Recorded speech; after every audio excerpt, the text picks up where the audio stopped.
Nouveau numéro de Reporter, le magazine de grands reportages de la rédaction de France 24. Scrutin clé aux États-Unis avec ce 6 novembre les élections de mi-mandat, renouvellement de la Chambre des représentants et d'un tiers du Sénat. Mais après 2 ans de présidence Trump, l'Amérique est divisée et ses midterms sont en passe de se transformer en référendum pour ou contre Donald Trump. On retrouve notre correspondant à Washington, Mathieu Mabin. Le reportage que nous allons découvrir nous emmène loin de la capitale fédérale pour sonder l'Amérique profonde et on a choisi le Kentucky. Pourquoi cet État, Mathieu ? D'abord parce que le Kentucky a majoritairement voté Donald Trump à la dernière présidentielle. Pour comprendre le phénomène Trump, il faut d'une part quitter les grandes villes américaines, majoritairement démocrates comme on le sait, et d'autre part s'enfoncer dans l'intérieur du pays, là où sont concentrées des populations ouvrières ou paysannes qui constituent le socle de l'électorat de Donald Trump. Concrètement, ce n'est pas à Washington, à New York ou à San Francisco que nous aurions pu trouver des réponses. Il y a bien aujourd'hui 2 Amériques. Pour comprendre celle de Trump, il fallait aller à sa rencontre. Le Kentucky était un excellent choix. Alors on vous retrouve Mathieu à Washington juste après la diffusion de ce reportage signé Fanny Allard pour France 24.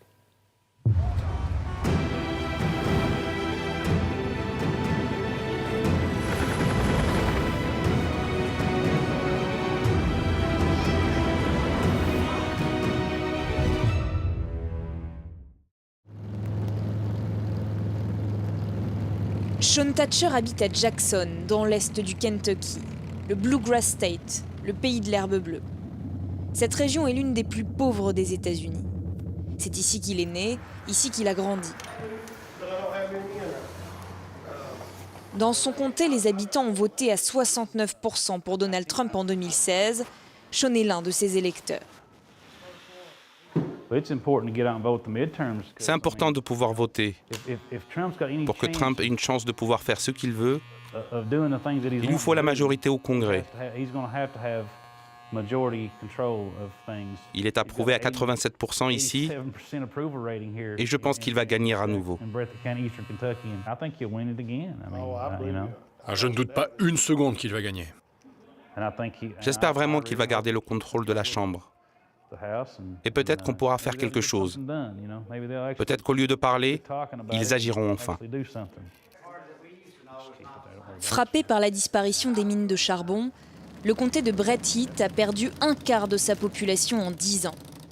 L'industrie employait 13 000 personnes dans l'est du Kentucky.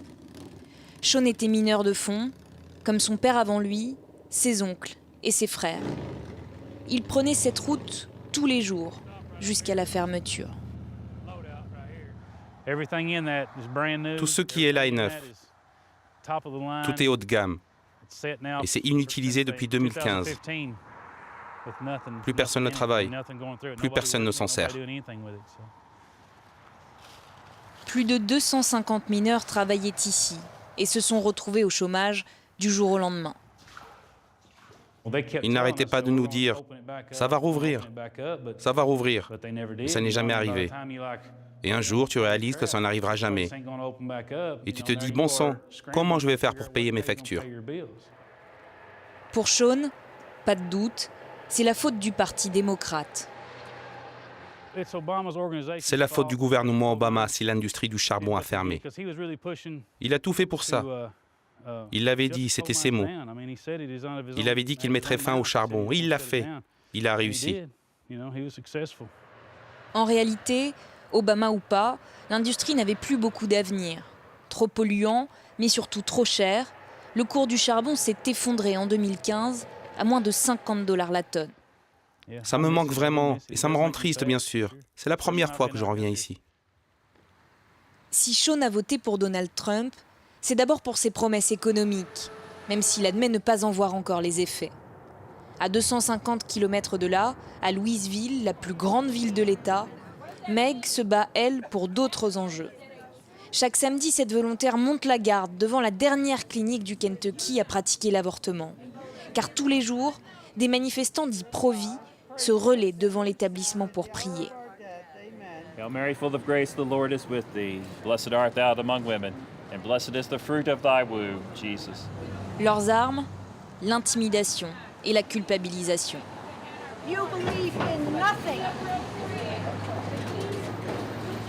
Ici, comme dans de nombreux États du Sud, la population est majoritairement hostile à l'avortement. Meg escorte les femmes pour les protéger du harcèlement des manifestants. Une patiente vient d'arriver, la femme en noir à droite de l'écran. We're going to cross this white line right here, and this is private property, so you can just ignore all these folks. We're just going to keep on walking.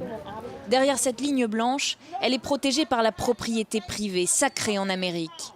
Plus rien ne peut l'atteindre, à part les invectives. Il y a 40 ans, 18 cliniques comme celle-ci existaient rien qu'à Louisville. Elles ont toutes fermé les unes après les autres. Et le gouverneur républicain de l'État a promis d'en venir à bout.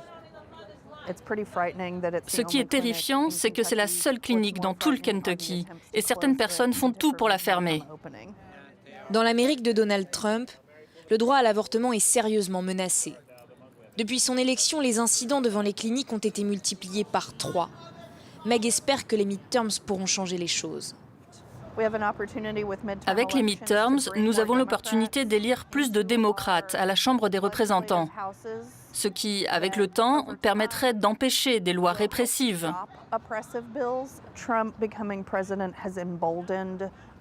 Avoir Trump comme président encourage ceux qui ont des convictions extrêmes. Je crois que nous allons assister à de plus en plus d'attaques et de menaces sur les cliniques.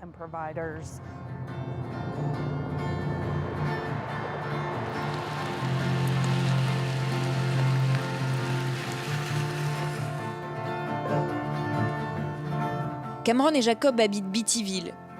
Là-bas, les habitants ont voté à 81% pour Donald Trump. Eux font partie de la nouvelle génération et rêvent de faire carrière dans la musique.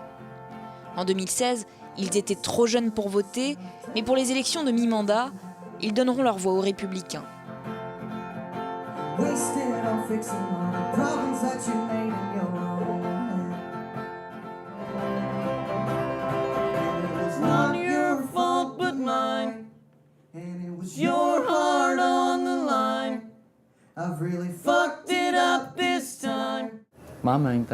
Moi, j'aimerais que les gens, plutôt que d'être contre lui, essayent d'être derrière lui. Il est le chef de ce pays. Et si tu ne soutiens pas ton leader, au final, c'est à toi-même que tu fais du mal. Je crois qu'il comprend que les gens ont besoin d'aide et il veut les aider. J'ai l'impression que ce qui compte pour lui, c'est pas tellement d'être le président. Il aime profondément les États-Unis et veut aider le pays à être au sommet. Le taux de chômage aux États-Unis est historiquement bas, 3,6%. Mais à Beattyville, il est 2 fois plus élevé. L'arrivée de Donald Trump n'a pas créé d'emplois dans la région, mais 2 ans après, l'espoir est toujours là. Tout ce qu'il a promis est arrivé. Qu'est-ce que c'est déjà? Promesse? Promesse faite, promesse tenue.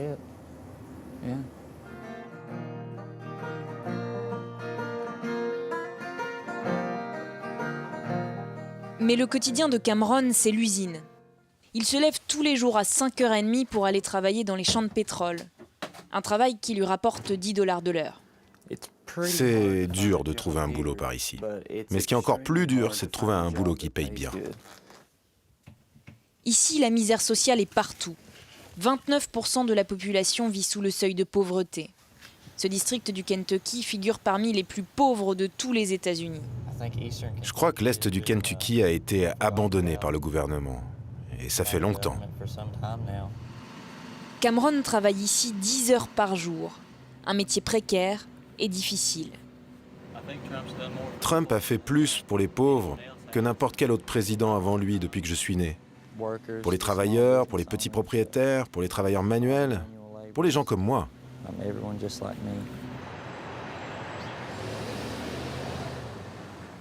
Meg, elle, regarde l'Amérique de Trump avec anxiété. Cette démocrate et féministe convaincue a fait de l'avortement son combat politique. Since she is only 7 weeks, the price is not going to go up if she has to reschedule.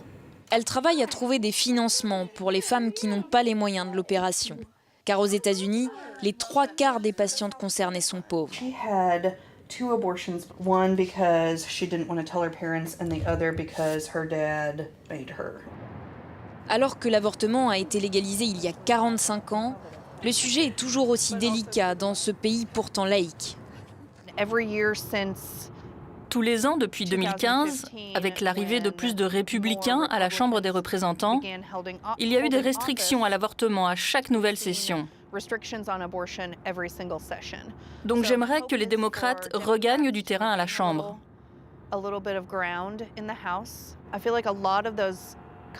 J'ai le sentiment que le vote pour Trump était un malentendu.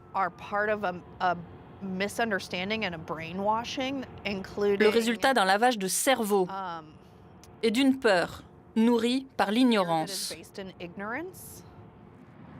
Un point de vue largement partagé par les démocrates à travers le pays et qui participe à nourrir l'incompréhension entre l'Amérique citadine et l'Amérique agricole. Au même moment, Donald Trump est justement en campagne à Richmond, bastion républicain. Cameron et son groupe ne pouvaient pas manquer l'occasion.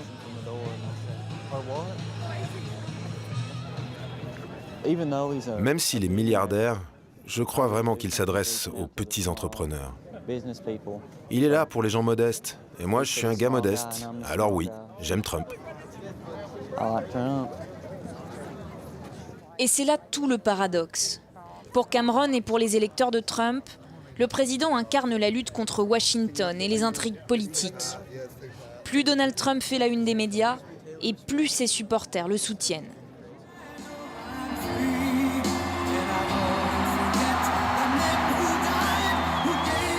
It is not up to the media.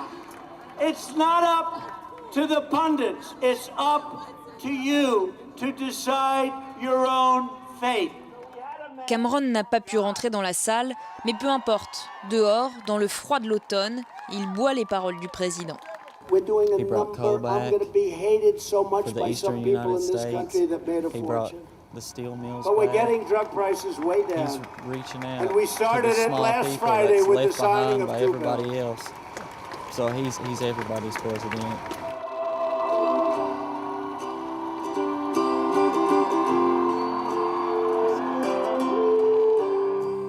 Une génération sépare Cameron et Sean. Alors que l'un est à l'aube de sa vie, l'autre regarde la sienne avec mélancolie. Nous sommes ici parce que nous le voulons. La vie est trop dure pour être là sans l'avoir choisi. Ce n'est pas facile de vivre ici. Ce qui a été fait jusqu'à présent ne marche pas. Notre gouvernement local ne fonctionne pas. Il nous faut quelques entreprises. Il faut nous donner quelque chose qui nous permette de rester chez nous. Ces hommes voient en l'administration Trump l'espoir que leur région renaisse. Alors pour les midterms, ils voteront la continuité. Il faut le laisser faire et voir comment ça va se passer. On a enfin des gens qui vont de l'avant. Il y a des gens dans ce pays qui ne lui laissent pas sa chance. Il faut le laisser faire, voter pour son programme, et on verra ce qui se passe. Les élections de mi-mandat sont avant tout des élections locales. Mais sous Donald Trump, ces midterms prennent plus que jamais l'allure d'un référendum, partisan du président contre farouches opposants. Dans le Kentucky comme dans le reste du pays, peu de choses ont changé depuis 2016. Deux Amériques se dessinent et elles semblent irréconciliables. Tennessee whiskey, you're as sweet as strawberry wine. You're as warm as a glass of brandy. Mathieu Mabin, on vous retrouve en duplex de Washington. On va s'arrêter sur 2 points de ce reportage.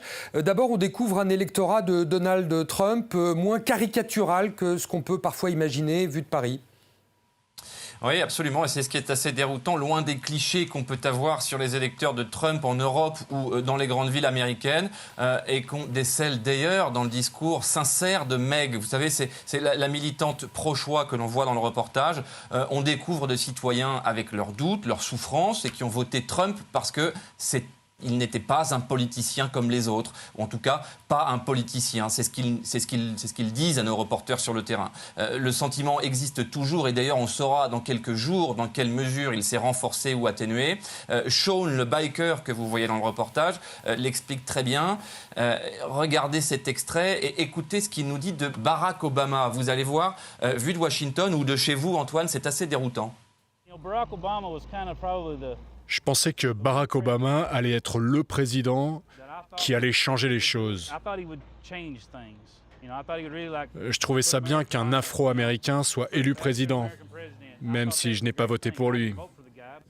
Mais en fin de compte, tout ce qu'il a fait, c'est de s'excuser auprès de tout le monde, pour l'histoire de notre pays, pour ce que nous sommes. Et ça ne m'a pas plu. Alors concernant le climat de ces midterms, Mathieu, on sent bien que le discours de Trump désinhibe les extrémistes et c'est le cas devant cette clinique ou dernière clinique où on pratique encore l'avortement. Oui, clairement, on n'a jamais vu une Amérique aussi fracturée qu'en ce moment. Si, peut-être pendant les manifestations pour la paix au Vietnam dans les années 70. Alors, bien sûr, ce sont les outrances et des discours de Trump qui ont brisé le dialogue politique ici à Washington et dans tout le pays. Mais clairement, les deux camps pourront s'invectiver tant qu'ils voudront. De toute façon, ils ne s'écoutent plus. C'est vraiment le sentiment qu'on a ici. Quant aux indécis, la tendance générale chez les observateurs est quand même de les voir s'éloigner peu à peu des urnes et des bureaux de vote. Mathieu Mabin, merci. Mathieu, correspondant de France 24 aux États-Unis. C'est la fin de ce magazine. Merci à vous de l'avoir suivi. À la semaine prochaine pour un nouveau numéro de Reporter sur France 24.